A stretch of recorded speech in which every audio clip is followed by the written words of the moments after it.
Good morning students. मैं Vijaya Vaijayanti, assistant professor, Ganga Singh college Chhapra, राजनीति विज्ञान। आज हम सभी लॉकडाउन में हैं, जिसके कारण हमारा ऑनलाइन टीचिंग जारी है।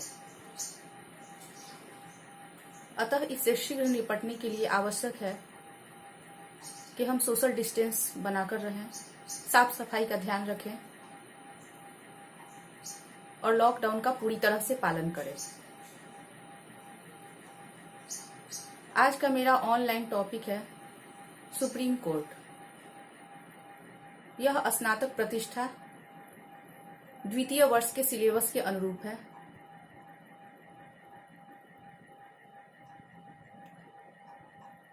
इसमें हम सर्वोच्च न्यायालय के गठन और शक्तियों की चर्चा करेंगे।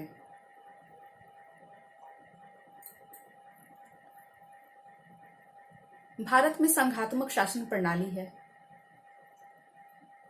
लेकिन संघात्मक शासन प्रणाली के अनुरूप केंद्र और राज्य दोनों ही स्तर पर न्यायपालिका की व्यवस्था नहीं की गई है। अर्थात हमारे यहाँ दोहरी न्यायपालिका की व्यवस्था नहीं है। भारत की न्यायिक व्यवस्था में संघात्मकता के बदले एकात्मकता के ढांचे को अपनाया गया है और इसी के अनुरूप हमारे यहाँ एकहरी न्यायपालिका है। अर्थात केंद्र और राज्यों की अपनी अपनी अलग न्यायिक व्यवस्था न होकर नीचे से ऊपर तक न्यायपालिका का ढांचा एक ही है।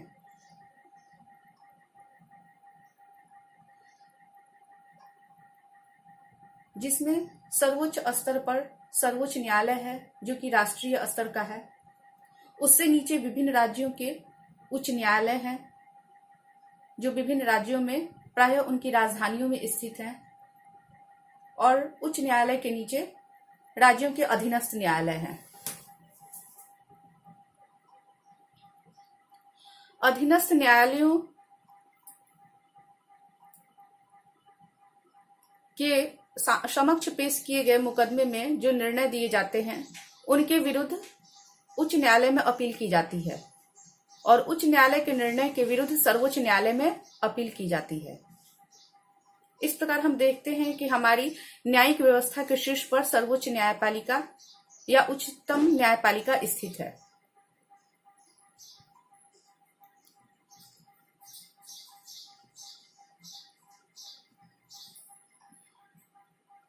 इस प्रकार हमारी न्यायिक व्यवस्था के शीर्ष पर सर्वोच्च न्यायपालिका स्थित है। भारतीय संविधान निर्माता एक ऐसा सर्वोच्च न्यायालय बनाना चाहते थे जिसे सर्वोच्च अपीलीय न्यायालय बनाना चाहते थे, जिसे फौजदारी और दीवानी दोनों ही प्रकार का क्षेत्राधिकार प्राप्त हो। और हमारा यह सर्वोच्च न्यायालय इसी उद्देश्य की पूर्ति करता है। हमारी न्यायिक व्यवस्था के शिखर पर सर्वोच्च न्यायालय है, जो संविधान के व्याख्याकार के रूप में और केंद्र और राज्य के बीच उत्पन्न होने वाले विवादों के निर्णय के लिए एक स्वतंत्र न्यायाधिकरण के रूप में कार्य करता है। इस प्रकार हमारी न्यायिक व्यवस्था के शिखर पर सर्वोच्च न्यायालय है, जो भारत के मुख्य न्यायाधीश और कुछ अन्य न्यायाधीशों से मिलकर बनता है। इसका क्षेत्राधिकार अत्यंत ही व्यापक है।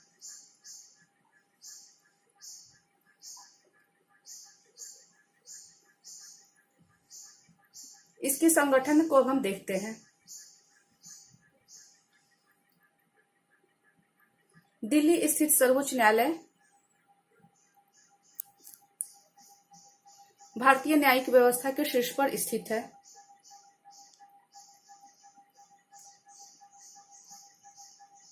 सर्वोच्च न्यायालय में एक मुख्य न्यायाधीश तथा 33 अन्य न्यायाधीशों की व्यवस्था वर्तमान में है।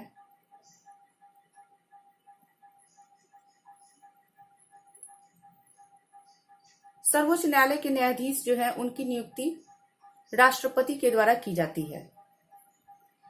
न्यायाधीशों का वेतन, सेवा शर्तें इत्यादि निर्धारित करने का अधिकार हमारी संसद को है।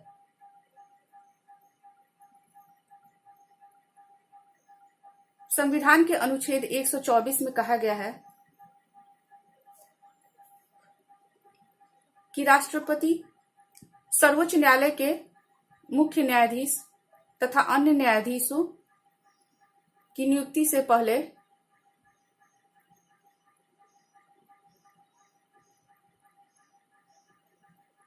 मुख्य न्यायाधीश से परामर्श अवश्य ही लेंगे, लेकिन अन्य न्यायाधीशों की नियुक्ति में राष्ट्रपति को परामर्श देने से पहले मुख्य न्यायाधीश को सर्वोच्च न्यायालय के 4 वरिष्ठतम न्यायाधीशों के समूह से लिखित परामर्श प्राप्त करना आवश्यक है।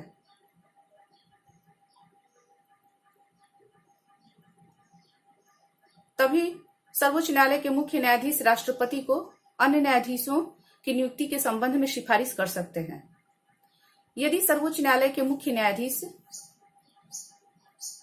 परामर्श की प्रक्रिया पूरी किए बिना ही राष्ट्रपति को सिफारिश करते हैं तो राष्ट्रपति ऐसी सिफारिश को मानने के लिए बाध्य नहीं है।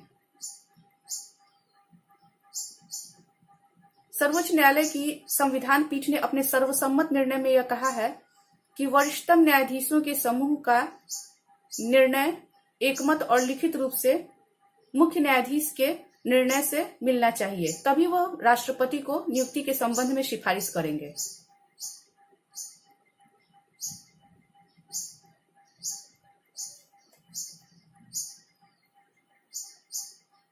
न्यायाधीशों की योग्यता: पहला, वह भारत का नागरिक हो, वह किसी उच्च न्यायालय या दो से अधिक उच्च न्यायालयों में लगातार 5 वर्ष तक न्यायाधीश के रूप में कार्य कर चुके हों, वह किसी उच्च न्यायालय या दो से अधिक उच्च न्यायालयों में लगातार 10 वर्ष तक अधिवक्ता के रूप में रह चुके हों, या राष्ट्रपति के विचार में एक पारंगत विधिवेत्ता हो।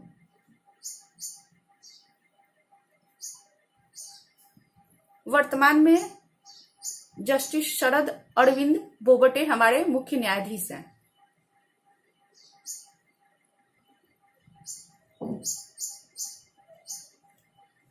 कार्यकाल: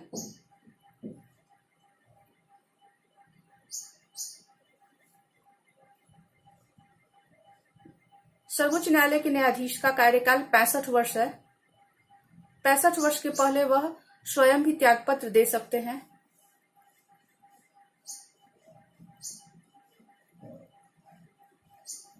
इसके अलावा संसद के द्वारा प्रमाणित दुर्व्यवहार या अक्षमता के आधार पर संसद के दोनों सदन के द्वारा उपस्थित और मतदान में भाग लेने वाले सदस्यों के 2/3 बहुमत द्वारा महाभियोग का प्रस्ताव, जो कि संसद के एक ही सत्र में पारित हो, तो राष्ट्रपति न्यायाधीशों की पदच्युति का आदेश जारी कर सकते हैं। इस प्रकार सर्वोच्च न्यायालय के न्यायाधीश का कार्यकाल 65 वर्ष है, लेकिन इसके पहले वह स्वयं भी त्यागपत्र दे सकते हैं या संसद के द्वारा महाभियोग की प्रक्रिया के द्वारा उसे अपदस्थ किया जा सकता है।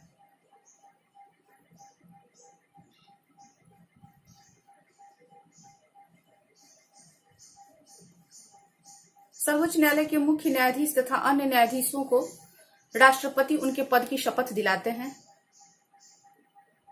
वेतन और सेवा शर्तें: वर्तमान समय में सर्वोच्च न्यायालय के मुख्य न्यायाधीश का वेतन 2,80,000 रुपए तथा अन्य न्यायाधीशों का वेतन 2,50,000 रुपए है। इसके अलावा उन्हें अन्य भत्ते और ग्रेच्युटी इत्यादि की सुविधा मिलती है। उन्हें निःशुल्क निवास स्थान, आतिथ्य सत्कार भत्ता, यात्रा भत्ता इत्यादि मिलता है। न्यायाधीशों का वेतन भारत की संचित निधि पर भारित होता है, जिस पर संसद को मतदान का अधिकार नहीं है। न्यायाधीशों के कार्यकाल में उनके वेतन और भत्तों में संसद के द्वारा कोई भी परिवर्तन नहीं किया जा सकता। यद्यपि अगर वित्तीय आपातकाल अनुच्छेद 360 के अंतर्गत लागू हो तो राष्ट्रपति उनके वेतन में कटौती कर सकते हैं।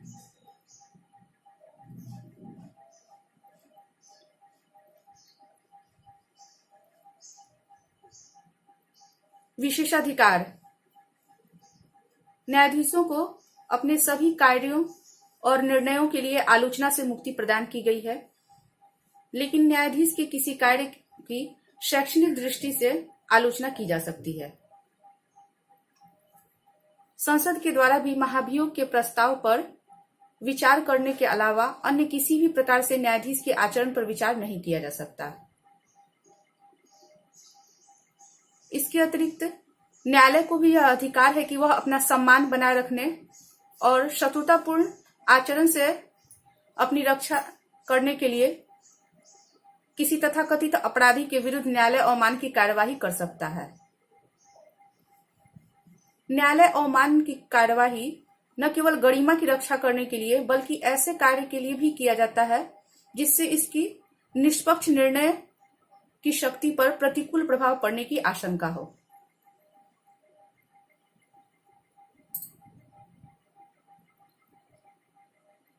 सर्वोच्च न्यायालय का क्षेत्राधिकार। भारतीय सर्वोच्च न्यायालय का क्षेत्राधिकार अत्यंत ही व्यापक है और इसे हम मुख्य रूप से 3 वर्गों में बांट सकते हैं। पहला, प्रारंभिक क्षेत्राधिकार। प्रारंभिक क्षेत्राधिकार को भी 2 वर्गों में बांट सकते हैं। प्रारंभिक एकमेव क्षेत्राधिकार और दूसरा समवर्ती प्रारंभिक क्षेत्राधिकार। पहला, प्रारंभिक एकमेव क्षेत्राधिकार।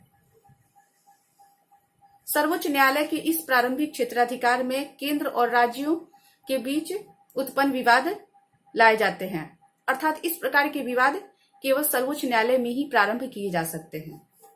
दूसरा, समवर्ती प्रारंभिक क्षेत्राधिकार। इसके अंतर्गत नागरिकों के मौलिक अधिकारों के संबंध में सर्वोच्च न्यायालय को विशेष रूप से अनुच्छेद 32 के अंतर्गत उत्तरदायी बनाया गया है।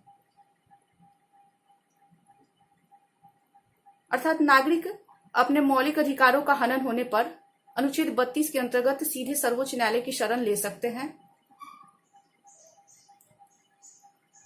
और इसके अंतर्गत वह बंदी प्रत्यक्षीकरण, परमादेश, अधिकार परीक्षा, उत्प्रेषण, प्रतिषेध आदि के माध्यम से नागरिकों के मौलिक अधिकारों की रक्षा की जाती है।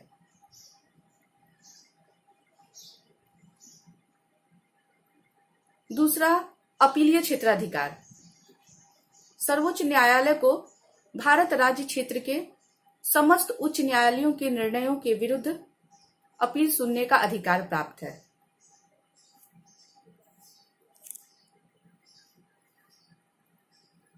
अपीलीय क्षेत्राधिकार को भी हम विभिन्न वर्गों में बांटते हैं। अनुच्छेद 132 के अंतर्गत संवैधानिक अपीलीय क्षेत्राधिकार में यदि उच्च न्यायालय को यह प्रतीत हो कि किसी मुकदमे में विधि या तथ्य का कोई सारपूर्ण प्रश्न निहित है तो उच्च न्यायालय के इस निर्णय के विरुद्ध सर्वोच्च न्यायालय में अपील की जा सकती है। अनुच्छेद 133 के अंतर्गत दीवानी अपीलीय क्षेत्राधिकार में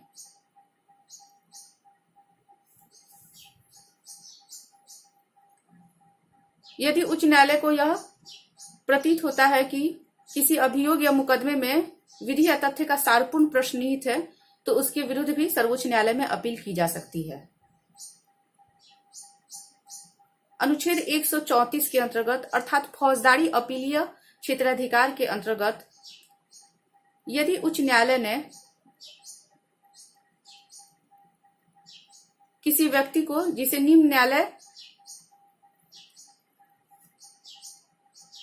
द्वारा दोषमुक्त किया गया है उसकी अपील पर मृत्यु दंड दे दिया हो या फिर निम्न न्यायालय से कोई अभियोग अपने पास विचारार्थ मंगवाकर अभियुक्त को मृत्यु दंड दे दिया हो, या उच्च न्यायालय को यह प्रतीत हो कि उस मुकदमे में सर्वोच्च न्यायालय के द्वारा विचार योग्य प्रश्न निहित है, तो वैसे फौजदारी मुकदमों के विरुद्ध सर्वोच्च न्यायालय में अपील की जा सकती है।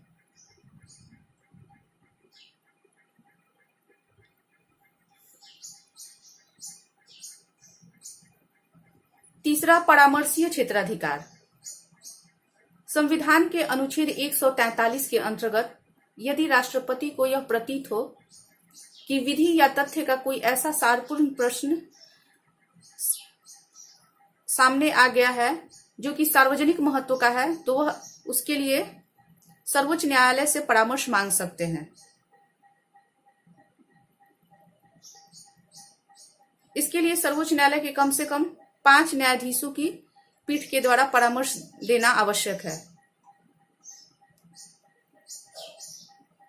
यद्यपि सर्वोच्च न्यायालय परामर्श देने से इनकार भी कर सकते हैं और राष्ट्रपति के द्वारा भी सर्वोच्च न्यायालय का परामर्श मानना बाध्य नहीं है।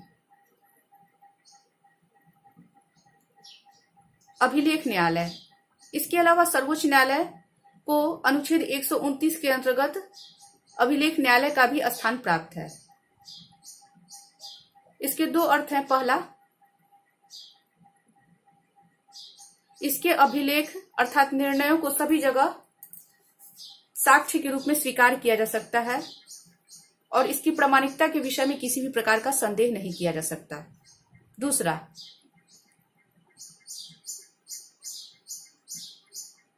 अनुच्छेद 32 के अंतर्गत मौलिक अधिकारों को लागू करने के लिए सर्वोच्च न्यायालय को विशेष रूप से उत्तरदायी ठहराया गया है।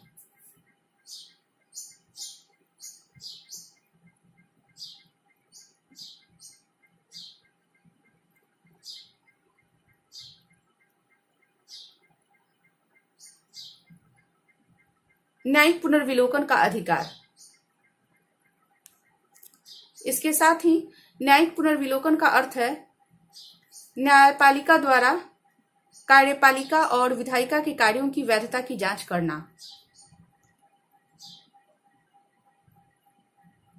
अर्थात यदि न्यायपालिका यह पाती है कि कोई कानून या प्रशासनिक नीति जिसके द्वारा संविधान का अतिक्रमण होता है, तो वह उसे अवैध घोषित कर सकती है। इसे ही हम न्यायिक पुनर्विलोकन का अधिकार कहते हैं। इसके साथ ही हमारे सर्वोच्च न्यायालय को संविधान की व्याख्या करने का अधिकार है। जब किसी प्रश्न पर न्यायाधीशों के समक्ष कोई भ्रम या विवाद की स्थिति में उत्पन्न होती है, तो वैसी स्थिति में सर्वोच्च न्यायालय को ही संविधान की व्याख्या का अधिकार दिया गया है। सर्वोच्च न्यायालय के उपयुक्त अधिकारों और कार्यों को देखने से स्पष्ट है कि उसका न्यायिक पुनर्विलोकन की उसकी जो शक्ति है, वह भारतीय लोकतंत्र के रक्षक और केंद्र और राज्य के बीच उत्पन्न विवादों के समाधान के लिए अत्यंत ही महत्वपूर्ण है।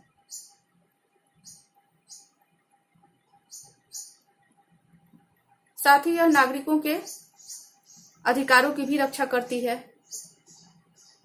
और शासन की शक्तियों पर अंकुश लगाती है। न्यायिक पुनर्विलोकन की शक्ति जो है वो संविधान के संतुलन का भी कार्य करती है।